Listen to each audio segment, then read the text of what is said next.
We're live. Good afternoon, everyone, and happy 2022. Thank you for listening to the CAIM Dividend Growth ESG 2022 Outlook. I am Catherine Avery. I am the CEO of CAIM, and I have with us today Jeffrey Cianci. He is the Director of Research at CAIM. And we will be posting our slides on the SmartX website if you would like to review them later on. If you have any questions after this conference call, please feel free to call either Jeff or myself at 941-388-7249. And here we go.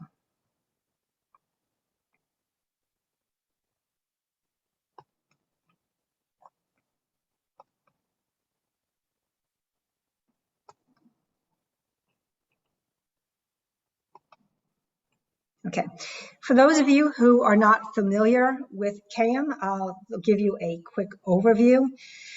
The CAIM Dividend Growth ESG portfolio is a portfolio that we believe benefits clients in both up and down markets. When the markets are going up, clients have the benefit of stocks going up and the benefit of the dividend coming into the portfolio as a total return approach.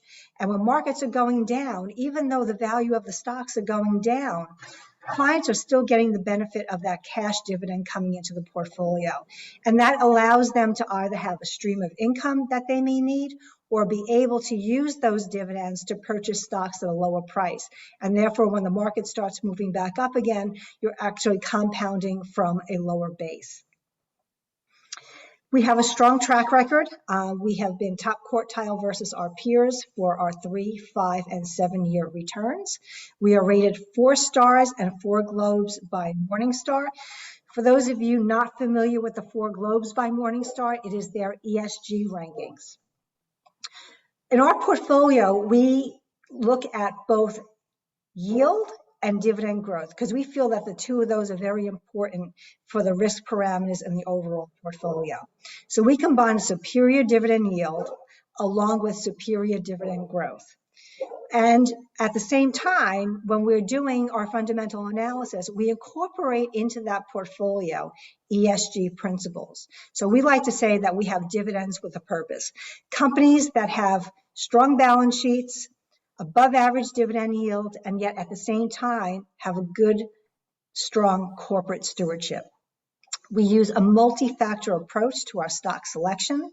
We begin with a screening process where we use the S&P 500 to look for companies with strong balance sheets and strong cash flow characteristics. Again, the ESG principles are incorporated into that stock selection process. We further do in-depth fundamental analysis. And as an overview for our portfolio, we tend to look for companies that have some sort of theme that's pertinent to what's going on that year or to our long-term secular outlooks for the markets overall. As you can see from our portfolio, we are currently yielding about 3%. We are above the S&P 500, almost 3 times the S&P 500 dividend yield, and double that of the 10-year Treasury. And we'll get into that a little bit further when we talk about what we expect for interest rates this year as well. But interest rates are still at historical lows. And we feel that our portfolio of a 3% interest rate helps dampen volatility in portfolios and provides a very necessary stream of income for a lot of clients. So one of the biggest themes that we have for this year is inflation, not a surprise. Inflation was something that we spoke about in 2021. We were very early on thinkers that inflation was not going to be transitory, but was going to be very persistent. And we expect that inflation to continue into 2022. And with that, I'm going to have Jeffrey Cianci take over and give you a little bit more of our take on inflation and what we see for the big picture in 2022.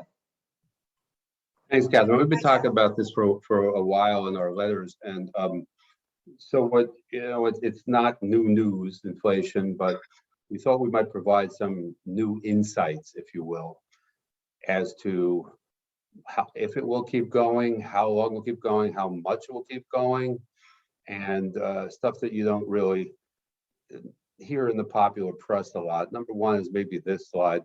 When they measure the CPI, the Consumer Price Index, housing, as they call it there, the light blue portion of the pie, is almost half of the CPI measure. You can see the other ones that are big are food and beverage and transportation.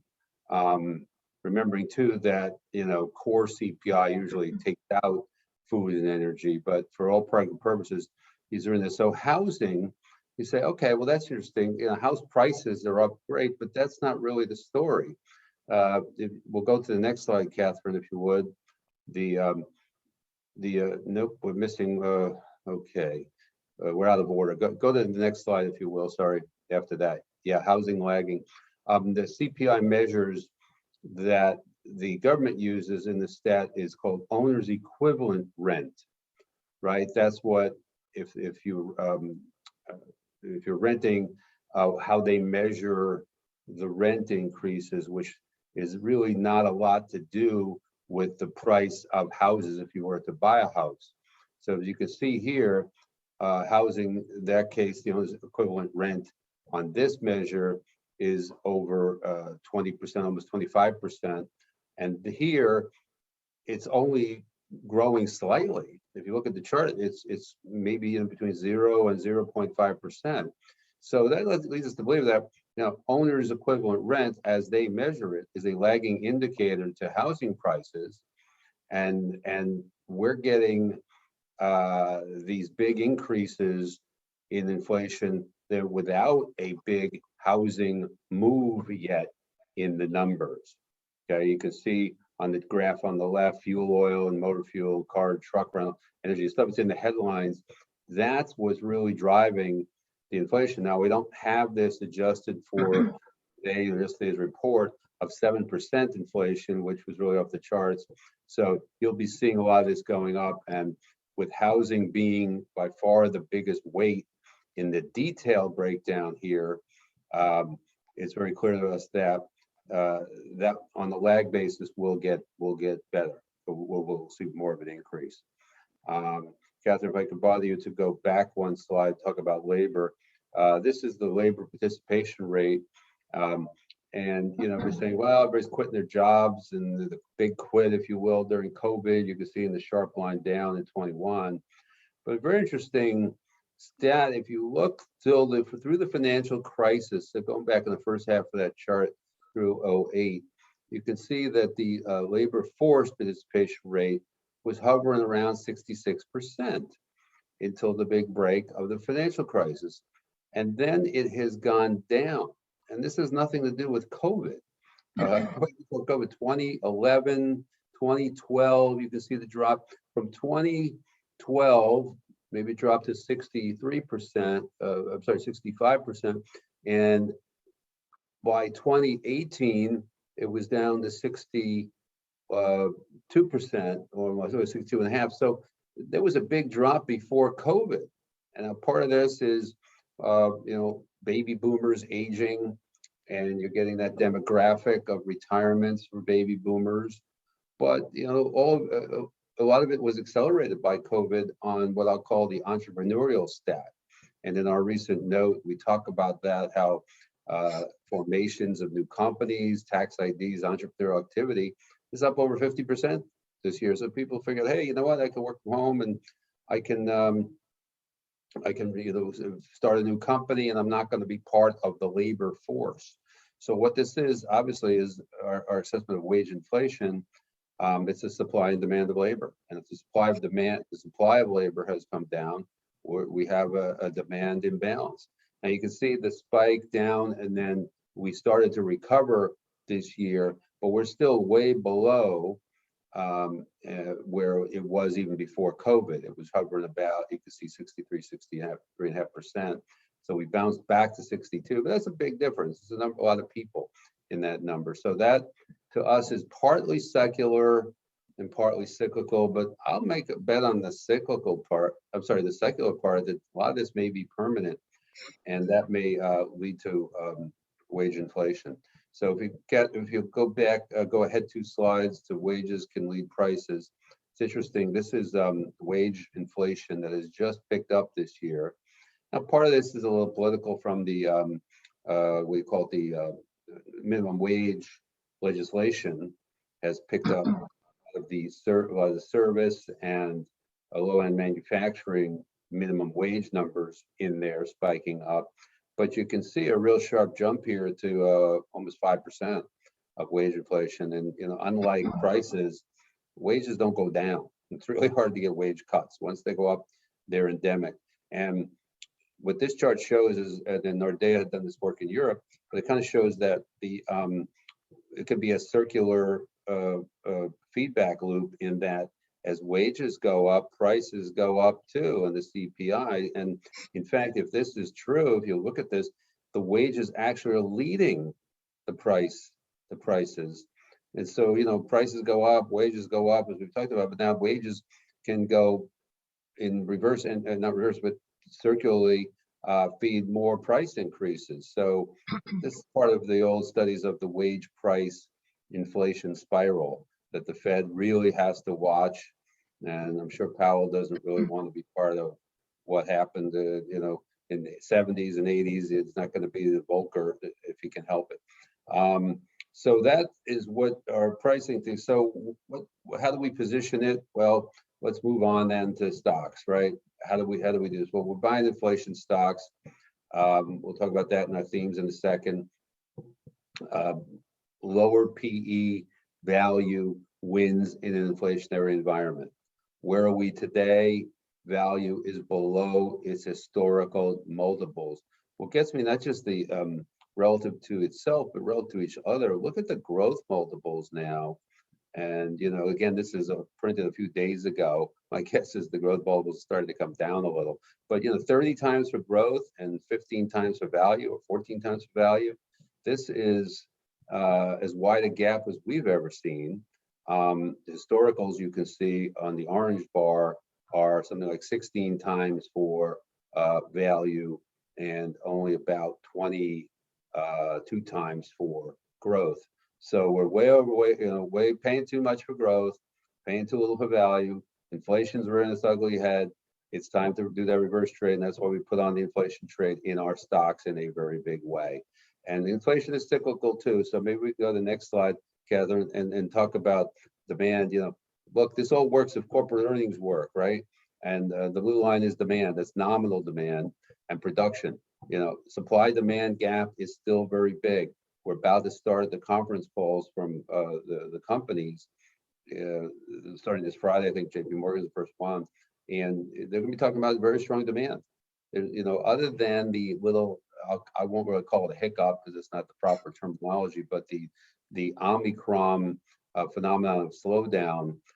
Most companies we talk to are really kind of minimizing and saying, yeah, we're seeing some impact, but not a whole lot, right? It's not really affect bank earnings, for instance, right now. So the demand for goods is very, very strong. There's a very big percentages you can see there, and the supply is not caught up. But the good news is, you see that red line, the supply line, is actually back above where it was prior to COVID. And I found it interesting, this is indexed back to 2018.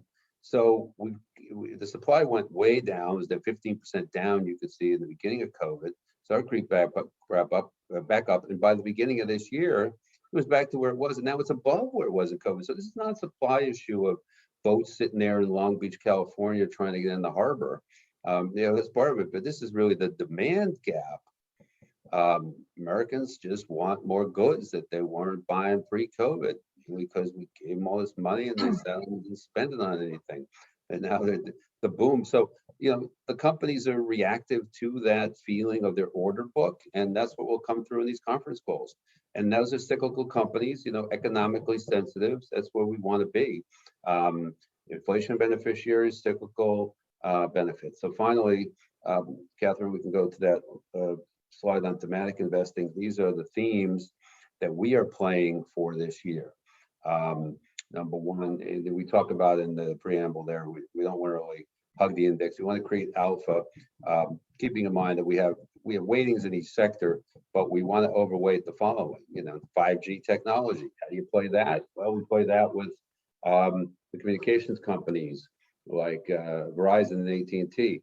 We play it with tech companies that make all the chips for it, the networking chips, the software, and so on. So we have a lot of plays there, from Texas Instruments through Intel and through IBM and so on, that have great 5G plays.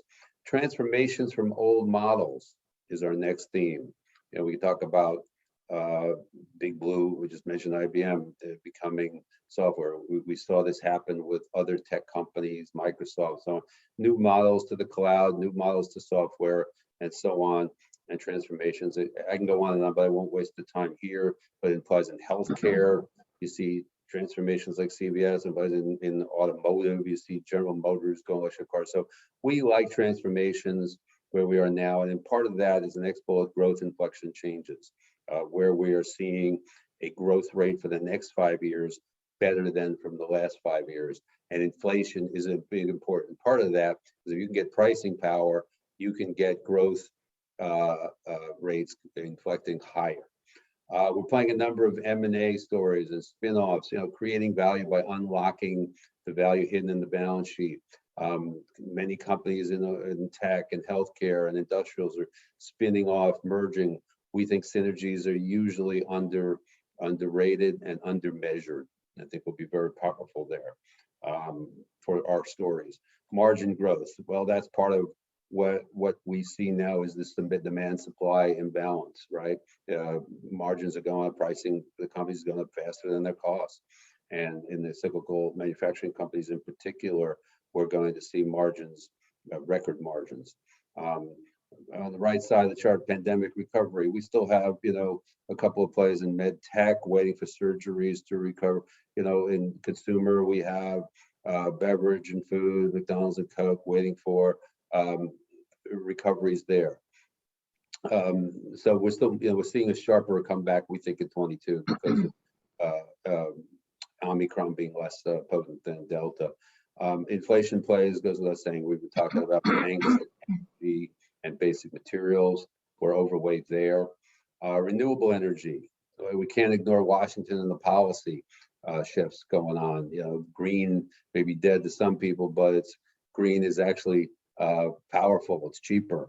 We play it from hydrogen suppliers like Air Products to utilities who are embracing solar and wind like NextEra Energy, and Cummins trucks doing hydrogen engines and so on. Last two, right, turnaround, new CEOs, kind of similar to the growth inflection and transformation. We like turnaround stories, and we can talk about, we can read our literature on that. New CEOs, not always, right? Sometimes good CEOs leave, but normally change comes in. It's usually for the better. And finally, we talked about supply demand balances. That's sort of repetitive on the inflation plays. So I think that covers, a lot of ground. Rather than read our whole portfolio, these are the themes that our stocks fit into. So Catherine, I hope I didn't go too long, but turn it back over to you. We are now, by my timing, in minute 18 of our presentation. Yeah. So I want to take the rest of the slides. Well, thanks, Jeff. I just wanted to point out, we talk about, CAIM also looking at ESG for the companies in our portfolio. One of the ways that we assess the ESG for the companies in the portfolio is through our MSCI rankings. We are looking for companies that not only have good scores, but also for companies that have scores that we think are going to increase. Because we think it's important to look at both the risk side and also what are the companies doing to help improve their ESG over time. And as you can see, most of the names in the portfolio are already skewed towards the A portion of the rankings, but we do still have a few names that we think are going to be able to improve those rankings over time. And just lastly, just to give you a little bit of an overall flavor of, the composition of the portfolio itself. I mentioned before that the dividend yield is actually now is probably close to triple that of the S&P 500. The dividend growth rates are far above the S&P 500. We're showing dividend growth this year of about 6.7%. Last year, during 2020, the dividend growth rate in the portfolio was in excess of 8%, and that was in a year where many of the S&P 500 companies were not only cutting dividends, but eliminating dividends. So we have a strong history of having companies in our portfolio with above average dividend growth. The PE on our portfolio, as Jeff mentioned, we want to look for companies that have lower PEs. Our PE average is about 15 times. For the S&P 500, it's about 23 times. In this inflationary environment where interest rates are going to be moving up, having a lower PE in the overall portfolio is going to help our types of stocks. Remember, we want to own individual companies. We don't want to own indexes at this time. So stock picking is going to be very important in 2022. And again, our average ESG rating on the portfolio, according to MSCI, is an A or a 6.6. The S&P 500 is at a triple B or a 5.6. We have 33 names in the overall portfolio. We equally weight those names at purchase price, and we actively trim back the portfolio or add to positions when they move from that 3% position size. Again, our average annualized returns, strong performance. We are in the top quartile for our peer group. Last year, we were up 20%. Over the 3-year period of time, we've been up 18% annualized. Over the 5-year, we've been up 12%. And over the 7-year, it's been around 11%. So strong returns. This is not a sleepy dividend portfolio. We are getting alpha as well. And we are happy to mention that SmartX has added us to their select managers list in 2022. And lastly, just to go through our outlook, inflation is going to be the predominant theme for 2022. As Jeff had mentioned, we think it's going to continue, especially in terms of wage growth. We're not seeing that the housing increases have been showing up in the CPI, nor have the wage inflations. So that's been a lagging effect. So we continue to expect to see higher CPI numbers going forward in the next few months.